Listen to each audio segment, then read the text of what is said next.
Hello friends, welcome to SSC coaching centre. दोस्तों, आज मैं आपके लिए नंबर सिस्टम का बहुत ही अच्छा वीडियो लेकर के आया हूं। वीडियो को पूरा देखिएगा। चलिए स्टार्ट करते हैं। पहला सवाल है, 1 से लेकर 60 तक सभी संख्याओं का योग ज्ञात करना है। 1 से लेकर 60 तक। तो अगर आप ऐसा करो कि 1 + 2 + 3 ऐसे ही आपको 60 तक लिखेंगे, तब सभी का योग ज्ञात करेंगे तो बहुत मुश्किल हो जाएगा। तो एक तरीका है उसके लिए, ठीक है। वो तरीका क्या है, आपको ना ये देखना है, 1 और 2 में 1 का अंतर, 2 और 3 में 1 का अंतर, मतलब सभी में अंतर समान है।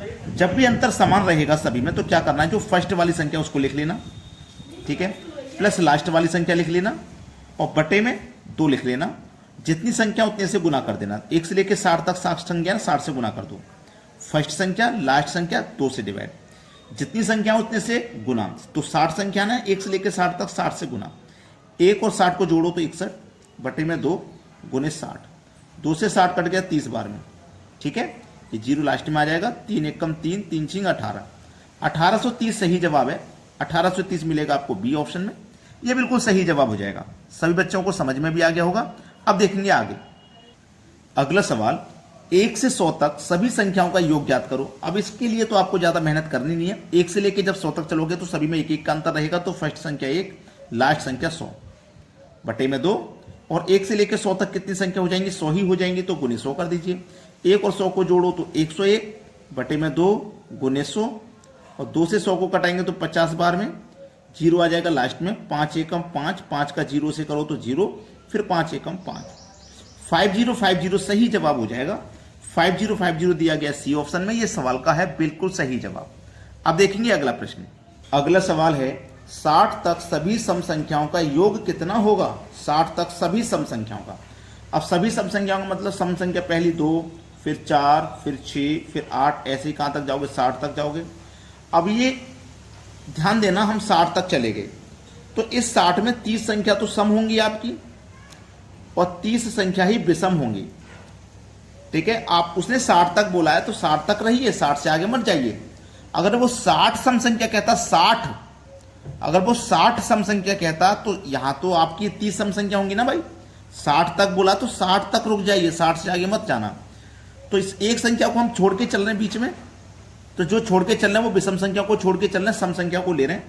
तो सभी में देखेंगे आप 2-2 का अंतर है। जब अंतर 2-2 का है तो फर्स्ट ले लो प्लस लास्ट ले लो डिवाइड बाय 2। अब संख्या कितनी होंगी, सम 30 होंगी तो 30 से गुना। ये मत सोचना 60 तक जा रहा है, 60 संख्या नहीं, 30 होंगी।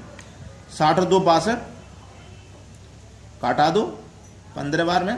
15 दूनी 30 का 0 हासिल लगे 3, 15 छिक्के 90 और हासिल का 3 जोड़ दो तो 93। 930 हो जाएगा सही जवाब, जो कि हमारे पहले ऑप्शन में दिया गया है। ये बिल्कुल सही जवाब है। अब देखिए अगला प्रश्न। अगला सवाल है, 1, 3, 5, 7, 9, 119 तक का योग कितना होगा। अब ये संख्या कैसी है, विषम संख्या है। विषम संख्या है ना, तो आप 1 से लेकर 119 नहीं 120 ले लेंगे। तो इस 120 में क्या होगा, 60 संख्या तो आपकी सम होंगी और 60 संख्याएं आपकी विषम होंगी, ठीक है। तो जो विषम होगी ना, ये 120 तो सम है, इससे पहले वाली 119 विषम होगी, जो कि यहां दी गई है, ठीक है। तो सभी में देखेंगे आप अंतर 2-2 का है, समान अंतर है। तो सबसे फर्स्ट वाली संख्या ले लो प्लस लास्ट वाली संख्या ले लो डिवाइड बाय 2। जितनी संख्या उतने से गुना। तो कितनी विषम संख्या है, 60, 60 से गुना कर दो। इसको जोड़ेंगे तो 120 हो जाएगा। 2 60, 2 से कटा दो 60 को तो 30 बार में, 0 लास्ट में आ जाएगा। 3 का 0 में करो 0, 3 दूनी 6, 3 एकम 3। ये आ गया दोस्तों 3600। ये आपके सवाल का आंसर आ गया कितना, 3600। 3600 दिया गया बी ऑप्शन में। ये सवाल का बिल्कुल सही आंसर है। अब देखेंगे अगला सवाल। अगला सवाल है 21, 22, 23 कहां तक जा रहे हैं आप, 75 तक जा रहे हैं।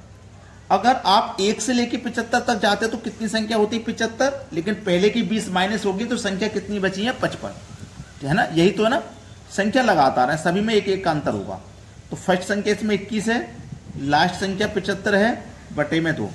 अब ये संख्या कितनी है, पहले की 20 खत्म हो गई 75 में से, तो 55 संख्याएं बची। तो 55 से गुना कर दीजिए सीधा सीधा, ठीक है। 21 और 75 को जोड़ो तो 96 बटे में 2 गुने 55। 2 से कटा दो इसको तो 48 बार में कटेगा। 48 का गुना 55 से कर देना है। 48 गुने 55, 5 8 40 का 0 हासिल लगे 4, 5 चौकू 20, 5 8 40, 20 और 40 60, 60 में 4 जोड़ दो 64 हासिल लगे 6। 5 चौको 20, 20 में 6 जोड़ दो 26। तो कितना आ गया इन दोनों का गुना? 2640। ये सवाल का सही जवाब है जो कि हमारे बी ऑप्शन में दिया गया है। अब देखेंगे अगला सवाल। अगला प्रश्न है, ये दोस्तों संख्या लगातार हैं और 1000 तक हैं, लगातार संख्या है, सभी में एक एक का अंतर है। तो फर्स्ट संख्या ले लो, लास्ट संख्या ले लो 1000 डिवाइड बाय 2। 1 से लेके 1000 तक कितनी संख्या हो जाएंगी? 1000 ही हो जाएंगी। इनको जोड़ दो तो 1001 डिवाइड में 2 गुने 1000। 2 से 1000 काट दो 500 बार में, ये 2 जीरो लास्ट में आ जाएंगे। 5 का 1 में गुना करो 5 और 2 जीरो फिर आ जाएंगे, 5 एकम 5। 500 500 500 500 पहले ही ऑप्शन में दिया गया है। ये सवाल का बिल्कुल सही जवाब है। अब देखेंगे अगला प्रश्न। अगला सवाल है, ये हम देखो 1 से लेकर कहां तक गए? 100 तक, और 100 से फिर वापस लौटे 1 तक। ऐसी संख्याओं का योग ज्ञात करने के लिए आपको क्या करना है? एक ट्रिक मैं आपको बताऊंगा, और वो ट्रिक ऐसी है कि आपको पेन और पेपर की भी जरूरत नहीं पड़ेगी अगर आपको स्क्वायर याद है तो। ठीक है, आप कहां तक गए? 1 से लेकर 100 तक, फिर 100 से वापस 1 तक लौटे। तो सबसे बड़ी संख्या कौन सी है? 100। इधर से 100, इधर से 100, सबसे बड़ी संख्या 100। तो इसी 100 का आपको बस स्क्वायर कर देना है, जो कि 10,000 होता है। आंसर आ गया जी। यही सवाल का आंसर है जो कि हमारे बी ऑप्शन में मिलेगा। सवाल का बिल्कुल सही जवाब है ये। चलिए अब देखते हैं अगला सवाल। अगला प्रश्न है, हम 1 से लेकर कहां तक गए? 25 तक। 25 से वापस लौटे 1 तक। तो बड़ी संख्या कौन सी है दोस्तों? 25। बस इसी 25 का आपको स्क्वायर कर देना है, 625। बताइए कितना समय लगेगा आपको आंसर निकालने में? पेन और पेपर की भी जरूरत नहीं है, 625 दिया गया सी ऑप्शन में, ये सही जवाब है। अब देखेंगे अगला प्रश्न। अगला सवाल, ऐसी संख्या हो, प्लस में हो माइनस में, संख्या तो लगातार है, 1 2 3 4 ऐसे 50 तक लगातार है, लेकिन पहली प्लस में, दूसरी माइनस में, फिर प्लस में, फिर माइनस में, इस तरीके से अगर संख्या हो तो इनका योग हम कैसे पता करेंगे? आपको ना इसमें जो सबसे बड़ी संख्या लास्ट में वो ले लीजिए। सबसे बड़ी संख्या माइनस का 50, इसको ना 2 से डिवाइड कर दो तो आंसर आएगा माइनस का 25। यही आंसर है भाई, ज्यादा मेहनत मैं आपसे नहीं करवाऊंगा, सीधा सीधा आंसर निकलवाने की ट्रिक बताऊंगा।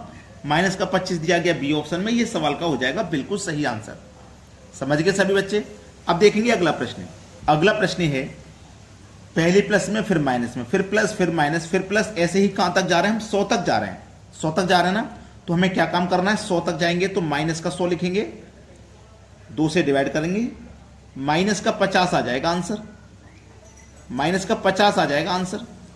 तो अगर आपने वीडियो को दोस्तों लाइक नहीं किया है ना, लाइक करके जाना। माइनस का 50 दिया गया डी ऑप्शन में, ये सही जवाब है। कुछ बच्चे ना चैनल को सब्सक्राइब भी नहीं करते हैं, चैनल को सब्सक्राइब करें, ठीक है। और हमें आप कमेंट में बताएं कि आपको हमारे वीडियोस कैसे लग रहे हैं, अच्छे लग रहे हैं, या किसी चैप्टर से वीडियो आपको बनवाना है तो आप कमेंट करके बता दिया करें। ठीक है दोस्तों, धन्यवाद।